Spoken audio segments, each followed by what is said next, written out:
This video is on special relativity. It is based on my book Pondering Relativity, an illustrated guide for building an understanding of Einstein's relativity. My name is Doug Funke. I'm a certified professional ergonomist, and my book uses human learning principles to make relativity understandable.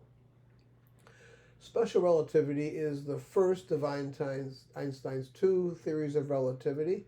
It is based on two basic principles. First, all motion is relative, and two, the speed of light is constant, or what scientists call speed c, or 186,000 miles per second.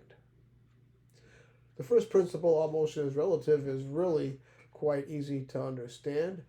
If you're walking down the aisle of an airplane, for example, you're moving at, say, 2 miles per hour relative to the inside of the airplane.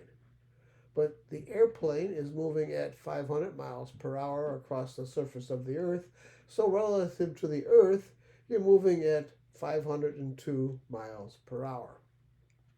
But the Earth is also orbiting around the Sun, and the Sun is orbiting around the center of the Milky Way. So if you were to select either of these two frames of reference, you'd be moving at a much faster rate. And this complicates the measurement of speed and distance.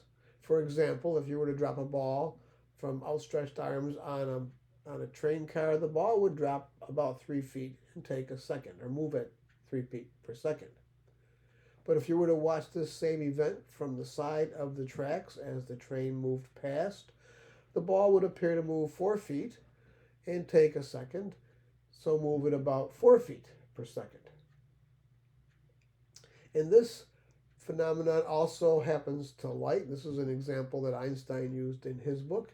If you shine a beam of light from the ceiling of a train car, reflect it back to the ceiling from a mirror on the floor, the light, or the photon, travels a distance of 2 times the height of the train car. But if you were to watch the same event from the side of the tracks as the train car moves past, the light would appear to cut a much longer distance than as experienced on the train car itself. And now the second principle, the speed of light is constant. This is something the scientists have measured again and again. It's a well documented phenomenon. If you measure the speed of light, for example, in this example, light coming from a distant star, the speed of the light coming from the star when the Earth is moving away from the star and when it is moving towards the star, the speed of the light is the same. This is not obvious, this is not intuitive, but it is what scientists measure and we know to be true. The speed of light is the same, it is constant. It is always what scientists call speed c, regardless of any relative motion between the light source and the observer. So how does this work on the example of a moving train car? In this case, as viewed from the side of the tracks, the light appears to move a longer distance compared to how it is experienced by somebody on the train.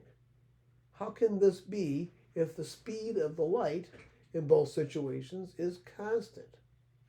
The answer that Einstein developed and came up with is that it is time itself that moves more slowly on the moving train car.